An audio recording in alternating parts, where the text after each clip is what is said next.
Hi Virgo, welcome back to the Astrology 33 channel. This is your November 2023 tarot reading. Thank you to those of you who liked, viewed, shared, and subscribed to the channel. I appreciate all of that. Those of you new to the channel, as far as what we have in front of us, the Celtic Ross spread as always, and also pull the Four Agreements, Wisdom, Oracle, and Mudra card for you guys. We're actually going to start the reading off by rolling over the astrology as we have in front of us to get an idea of where your focus should be as far as that goes.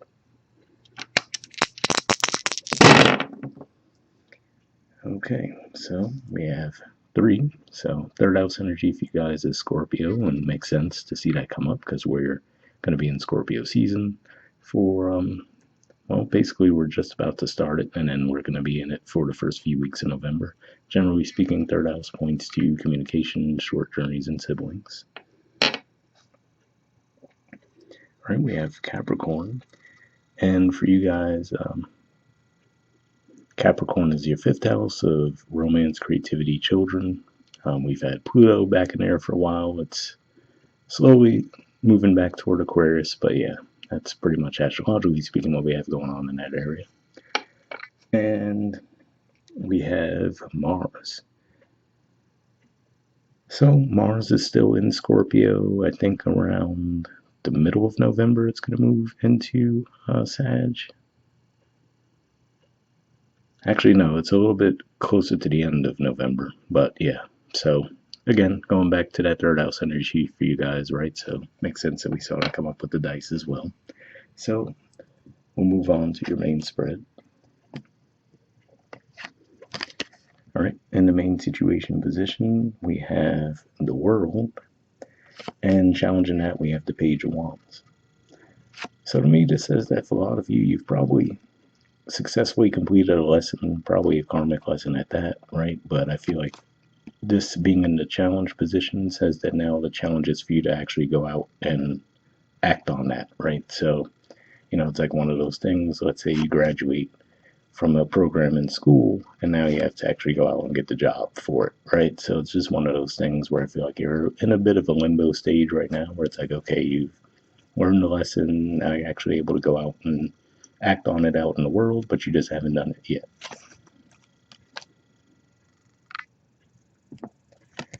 In the foundation position, we have the moon. So for some of you, this could point to possibly why you haven't done so yet, right? Because maybe for some of you, you're not quite sure that you really did get the lesson, right? So maybe it's one of those things where it might have been a difficult one for you to grasp.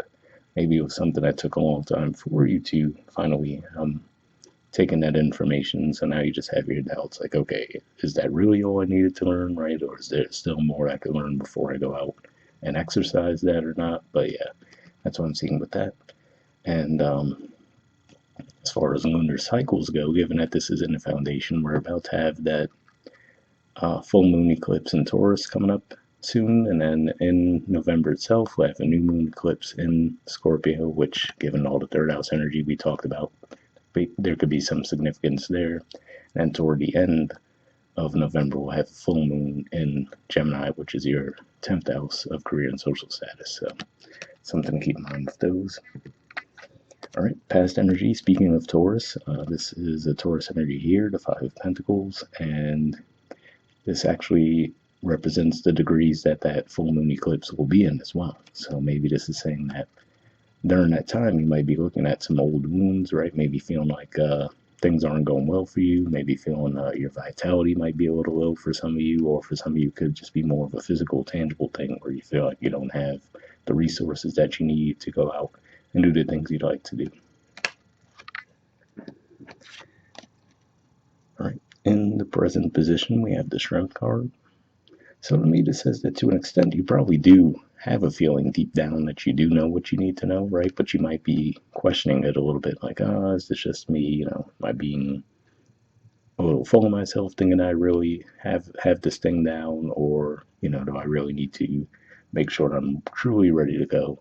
So it could just be one of those things where you're trying to quiet your mind around that, right? Where you're like having those doubts, like, is this really, is it my ego speaking here, or is it my higher self? So it could be something you're trying to feel out right now.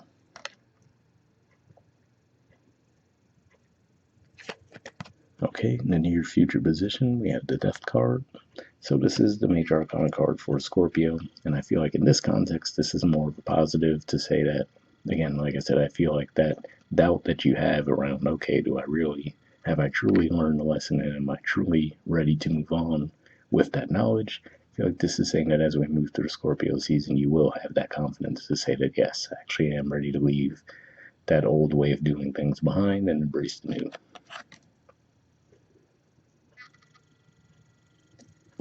All right, in the position of your influence in the situation, we have the Queen of Swords. So to me, this is an indicator that you will be moving forward with confidence, right? Feeling like you truly are balanced. Like, okay, you're seeing everything you need to see, right? You feel like you're in that comfort zone of feeling like, okay, I don't have any blind spots now, right? Whereas maybe in the past that was an issue. You might have had a blind spot, and that's why the lesson might have taken so long for you to integrate. But yeah, that's why I see with that. And also, this could just be saying that you're also being cognizant of the needs of others as you're moving through this new energy as well. Okay, in the environment position, you have the Magician. So yeah, to me, this is saying that you'll have all the resources available to you to undertake what you need to undertake, right? So with the World card, there's many different areas of life that lesson could have impacted. But to me, this says that whatever area it was, maybe even if it was multiple areas at that, it could just be saying that you have the tools at your disposal to actually go out and act on the lesson that you learned.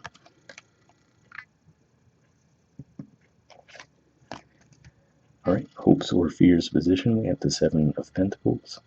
So for a lot of you, I'm going to assume this is more of a fear energy, right? Because this isn't necessarily a card that gives off a lot of positive energy with it, generally speaking. So it could just be one of those things where maybe you're feeling like you hit up against a block, right? Like you might be doubting that you go further than you've gone, right? So maybe that was what happened to you guys, where you might have felt stuck for a while, right? Or even like you were losing things for a while, seeing that we saw the Five of Pentacles in the past. So yeah, you just might feel like, do I have the energy and the focus and the determination to push through?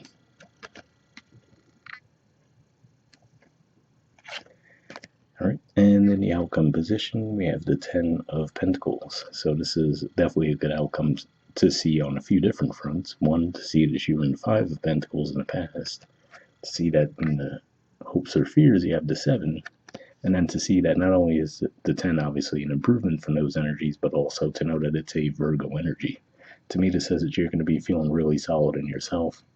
As we approach the end of the month, just feeling a lot more sure of yourselves and feeling like you're on secure footing. All right, and bottom of the deck, we have the Five of Cups. So yeah, probably part of this death process, right, was possibly looking back on disappointments and possible failures, missed opportunities from your past, right? And truly finally being able to move on from those things and understand that, okay, I'm just going to have to take the lessons learned from those things, move forward, and try to be better as I move forward, right? So, interestingly enough, we see the Two Cups standing there. And beneath this card, we see the Two of Cups as well. So it could just be saying that, whatever lessons you might have learned from previous opportunities, you could take forward to a new opportunity with that knowledge and actually help you be on a better, firm footing with that situation.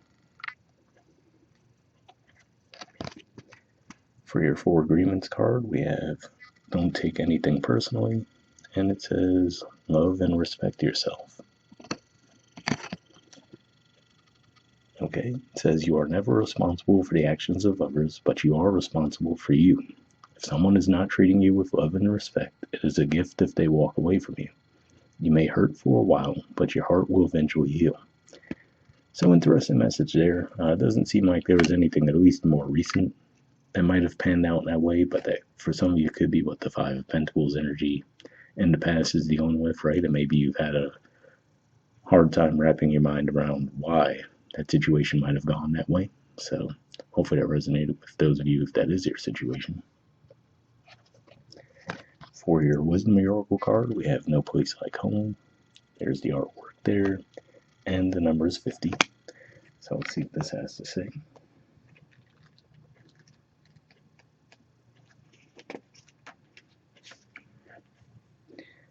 Okay, essential meanings says authenticity, coming home to yourself, feeling at home, arriving at a place where you just fit, being comfortable in your own skin. So yeah, just reading that part alone makes me think of seeing that Ten of Pentacles energy and the outcome, which we talked about being a Virgo energy and everything. But the Oracle's message says, home feels safe and secure. It's a comfortable place to rest and create, a place that is known and you can call yours. This card signals that your ability to trust yourself and feel at home in your own skin is beginning to solidify as you claim your dignity and integrity, aspects of yourself no one can take away from you. You know who you are. You hold your head high, yet with neither pride nor humility. Instead, you stand as the observer, seeing through the eyes of your soul. This puts you in a position of power and strength. Authenticity is your home. You are safe here, in house of your spirit and spirit. So yeah, definitely a positive message there. And reading that made me think of what we were talking about with the strength card, right? Where you might have been questioning yourself, like, oh, is this really my higher self speaking to me, or is it more of an ego thing, right? So it could just be saying that maybe you're even finding a way to integrate those feelings and figure out where it's truly coming from and move forward with that knowledge.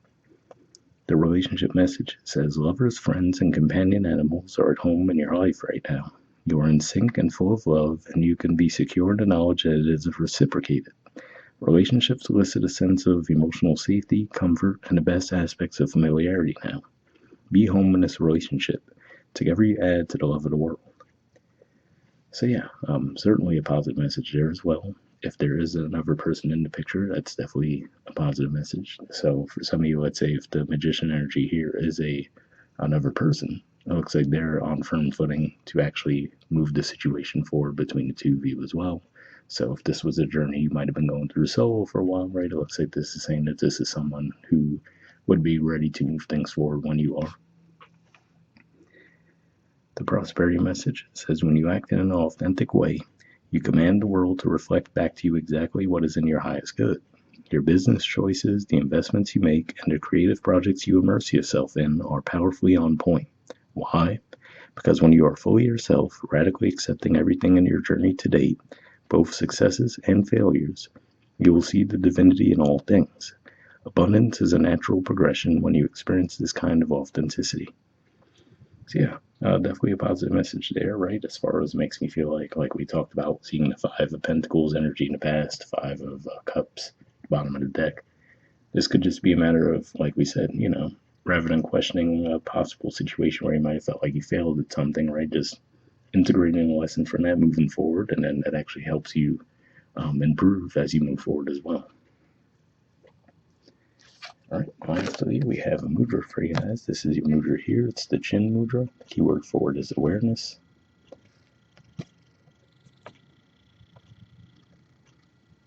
All right, there's the info on it if you want to pause it or take a screenshot to read what it has to say. But under benefits, it says sharpens the intellect, reduces daydreaming and mental fantasy during meditation, lifts depression, opens the lower lobes of the lungs. So if that sounds like a mudra you think would be beneficial for you guys, we'll put the name in the description video as always. We'll wrap up there, and I'll see you guys next month. All right, bye.